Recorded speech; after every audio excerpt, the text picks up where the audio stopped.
Novel محبت سے خدا تک کا سفر، تحریر مہوش صدیق، قسط نمبر 36۔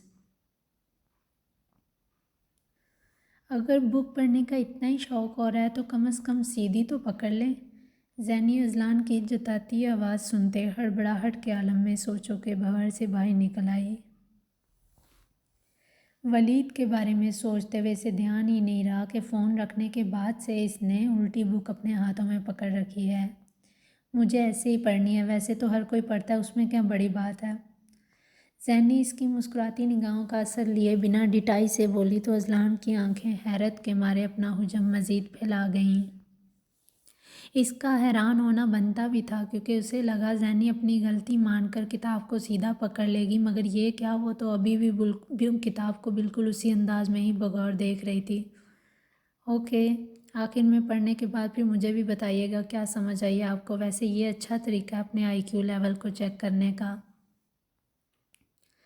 اذلان کو اس کی ہٹ دھرمی نے آہستگی سے مسکرانے پر مجبور کر دیا۔ زینی نے ناک کو اوپر چڑھائے سر کو تھوڑا نفی میں جھٹکا دیا اور پھر سے کتاب کی طرف متوجہ ہو گئی۔ اذلان کی دبی دبی مسکان کو دیکھتے اب وہ اندر ہی اندر اپنی غائب دماغی کیفیت کو شدت سے کوس رہی تھی۔ مجھے ہمیشہ سے یہی لگتا تھا کہ میں ہی ایک ضدی انسان ہوں، لیکن یہ زینب تو مجھ سے بھی 2 ہاتھ آگے نکلی ہیں۔ اذلان دل ہی دل میں گویا ہوا جبھی اچانک اس کے ذہن پر ایک قندان لپکا۔ اس نے لیپ ٹاپ یوں ہی آن رکھا اور پھر کچھ سوچتے ہوئے موبائل اٹھائے تیزی سے کچھ ٹائپ کرنے لگا۔ وہ زینی کو چور نگاہوں سمیت دیکھتے مسلسل کی بورڈ پر ہاتھ چلا رہا تھا۔ السلام علیکم مس زینب شاہ، میں نے سنا ہے آپ میری بہت بڑی فین ہیں، اسی سلسلے میں آپ مجھ سے پرسنلی ملاقات بھی کرنا چاہتی ہیں۔ Tiger hair. اذلان نے اپنی مسکراہٹ کو زیر لب دبائے زینی کے نمبر پر ایک میسیج سینڈ کر دیا۔ اس کا پور پور بصیرت بنا اب زینی کی طرف متوجہ تھا، لیکن وہ پوز ایسے کر رہا تھا جیسے وہ اس وقت پرعین حماق سے لیپ ٹاپ پر اپنا کوئی ضروری کام کر رہا ہے۔ میسیج کے نوٹیفیکیشن پر زینی نے موبائل آن کرتے اسکرین کو ذرا سا اوپر کی جانب سکرول کیا تو سامنے ایک انجان نمبر جگمگاتا نظر آیا۔ نمبر کو دیکھتے اس کی آنکھوں میں تحیر زدہ تاثرات نے اپنی جگہ بنا لی۔ جیسے اس نے پورا میسیج پڑھا، اس کی بھویں سکڑ کر آپس میں سمٹ گئیں۔ آئی ایم سوری ٹو سے مسٹر ٹائیگر، میں آپ سے اس لیے نہیں ملنا چاہتی تھی کہ میں آپ کی فین ہوں، بلکہ میں تو صرف آپ کے ان احسانوں کا شکریہ ادا کرنا چاہتی تھی جو آپ نے مجھ پر اور میری فیملی پر کیے، اس کے علاوہ اور کوئی بات نہیں۔ اور رہی بات فین ہونے کی، آپ ایک شدید قسم کی غلط فہمی کا شکار ہیں۔ اس بھری دنیا میں صرف ایک ہی ایسا انسان ہے جس کی میں فین ہوں، اور وہ صرف اذلان شاہ ہے۔ جواباً اسے زینی کا ایک لمبا سا میسیج موصول ہوا۔ اذلان لیپ ٹاپ کی آڑ میں موبائل تھامے بھرپور دلچسپی سے اس میسیج کو پڑھ رہا تھا۔ زینی کے اپنائیت بھرے الفاظ کو دیکھتے اس کا دل زوروں سے دھڑک اٹھا۔ زینی اس کی حالت سے بے نیاز پھر سے کتاب کھول چکی تھی، لیکن اب کی بار اس نے اذلان سے نگاہیں چراتے کتاب کے اوراق کو سیدھا کر لیا۔ اذلان شاہ؟ اس میں ایسی کیا خاص بات ہے؟ وہ تو ایک نمبر کا لوزر انسان ہے، میرے ساتھ ایک کیمپ میں ٹریننگ کرنے آیا، چند ہی دنوں میں ڈر کر وہاں سے بھاگ گیا۔ مجھے تو یہ سمجھ نہیں آتی، پتہ نہیں اسے ایکٹر کس نے بنا دیا۔ نہ تو مجھے اس کی لکس کچھ خاص پسند ہے اور نہ ہی ایکٹنگ۔ ہو نہ ہو اس نے رشوت دے کر اس انڈسٹری میں اپنا ایک نام بنایا۔ اذلان خود کے بارے میں اتنی الٹی سیدھی باتیں لکھنے کے بعد اب زینی کے رد عمل کا شدت سے انتظار کرنے لگا۔ اب کی بار وہ لیپ ٹاپ سے نگاہیں ہٹائے بنا پلکے جھپکائے باقاعدہ زینی کو ہی دیکھ رہا تھا۔ وہ اپنی آنکھوں سے زینی کے تاثرات کسی طور مخفی نہیں رکھنا چاہتا تھا۔ اذلان کی روشن نگاہیں انتہائی درختگی سے زینب کو اپنے حصار میں لیے ہوئے تھیں۔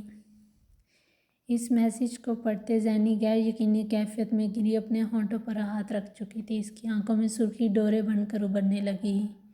نگاہیں بے ساختہ اذلان کی جانب اٹھی جو زینی کو دیکھنے پر اپنی نگاہیں جھکائے فوراً لیپ ٹاپ کی طرف متوجہ ہو گیا۔ زینی کے شعلہ جوالا تاثرات اسے قہقہہ لگانے پر مجبور کر رہے تھے، مگر وہ خود کے اعصاب پر قابو پائے اس سچویشن سے حز اٹھا رہا تھا۔ زینی اب حد درجہ غصیلے تاثرات سمیت مزید کچھ اور ٹائپ کر رہی تھی۔ اذلان کا دل چاہ رہا تھا میسیج بھیجنے سے پہلے ہی وہ کسی طریقے اس میسیج کو ریڈ کر لے۔ مزید انتظار کرنا محال ثابت ہو رہا تھا۔ بے چینی کی جھلک انگ انگ سے پھوٹ رہی تھی۔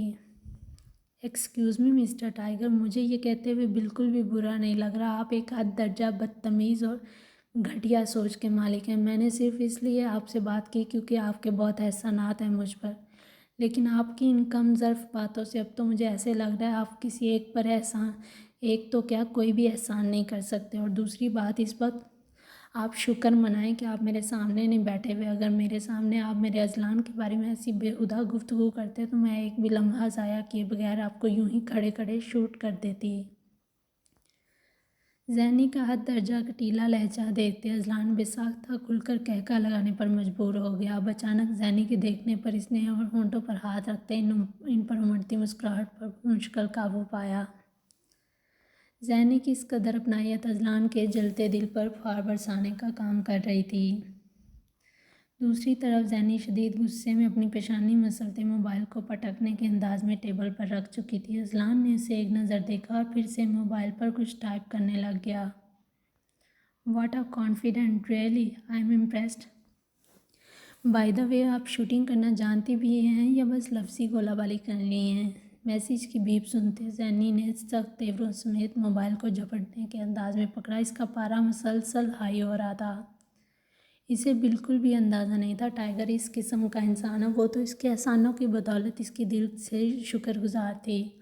اپنی عبادات میں اس کے لیے خصوصی دعائیں مانگتی تھی کیونکہ اس کا ماننا تھا اس ٹائیگر نے اسے اور اس کی فیملی کو بہت بڑی پرابلم سے باہر نکالا ہے۔ غصے کے مارے زینی کے چہرے کو لال بھبوکا ہوتا دیکھ اذلان کے اندر ہنسی کا طوفان مچلنے لگا۔ دیکھیں مسٹر، میں شوٹنگ کرنا جانتی ہوں یا نہیں یہ میرا مسئلہ ہے۔ وہ اس کی باتوں پر زچ ہوئی اور اذلان اسے مزید زچ کر کے خوب مزہ لے رہا تھا۔ اگر آپ نے میرے اذلان کے بارے میں دوبارہ اس قسم کی گھٹیا گفتگو کی تو میں آپ کے بارے میں اچھی طرح جان کر ضرور آپ تک پہنچوں گی، اور آپ کا چہرہ تھپڑ مار مار کر لال نہ کر دیا تو میرا نام زینب شاہ سے بدل کر کوئی اور رکھ دینا، بدتمیز گھٹیا انسان۔ زینی سینڈ کا بٹن دبانے کے بعد حسب عادت شدید غصے میں آتے پاس موجود کشن اٹھا کر زمین پر پھینک چکی تھی۔ زینب، میں نے آپ کو کشن پھینکنے سے منع کیا تھا نا، آپ پھر وہی کام کر رہی ہیں۔ چلو غصے میں تو سمجھ آتی ہے اس بچگانہ بیہیویئر کی، لیکن یوں بیٹھے بٹھائے آپ کو کس بات پر اتنا غصہ چڑھ گیا جو یہ سب کرنے لگی؟ اذلان جان بوجھ کر انجان بننے کی اداکاری کر رہا تھا۔ کسی بات پر نہیں، بس میرا دماغ خراب ہے۔ زینی غصیلی نگاہوں سمیت بڑبڑاتی چینج کرنے ڈریسنگ روم کے اندر چلی گئی۔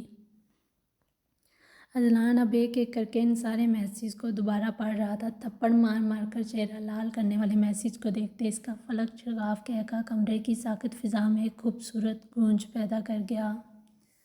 یار زینب، آپ پوری دنیا کے سامنے اپنی محبت کا اعتراف کر سکتی ہیں تو میرے سامنے کیوں نہیں؟ کیوں مجھے اپنی محبت کی ایک ایک بوند کے لیے ترسا رہی ہیں؟ اذلان کے دل سے ایک آواز حوق بن کر ابھری۔ آنکھوں میں پھیلتی دکھ کی پرچھائیاں اسے اپنے منگ آنگن میں پھیلتی محسوس ہونے لگی تھیں۔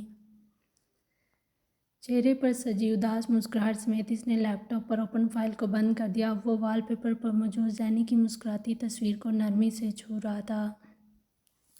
اچانک اذلان کا ہاتھ زینی کے سرخی مائل گلابی گال پر آ کر رک گیا۔ اس کا تھپڑ مار مار کر گال لال کر دینے والا میسیج یاد کرتے اس کے ہونٹوں پر بے ساختہ جاندار مسکراہٹ رنگ گئی۔ اذلان پیلس میں موجود گھر کے سبھی افراد اس وقت فاطمہ کے ہاتھ سے بنی اسپیشل بریانی سے لطف اندوز ہو رہے تھے۔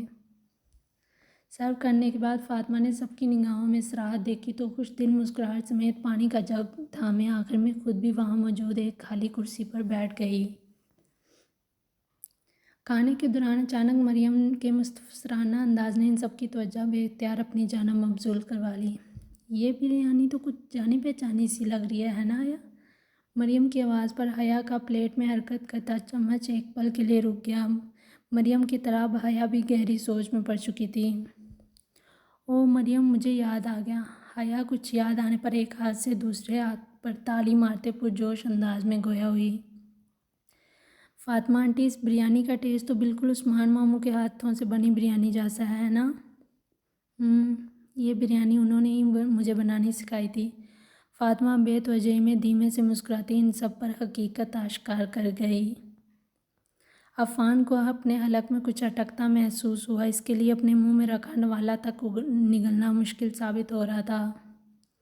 اذلان اور زینب دونوں اس وقت عفان کے چہرے کی سفید پڑتی رنگت کو ہی آنکھوں سے دیکھ رہے تھے، جبکہ زرار اس وقت خونخوار نگاہوں سمیت حیا کو ہی گھور رہا تھا۔ حیا کی ان سب کی حالت سے بے نیاز اپنی دھن میں ہی مگن تھی۔ اس غیر معمولی خاموشی کو محسوس کرتے مریم کو فوراً حالات کی سنگینی کا اندازہ ہو چکا تھا۔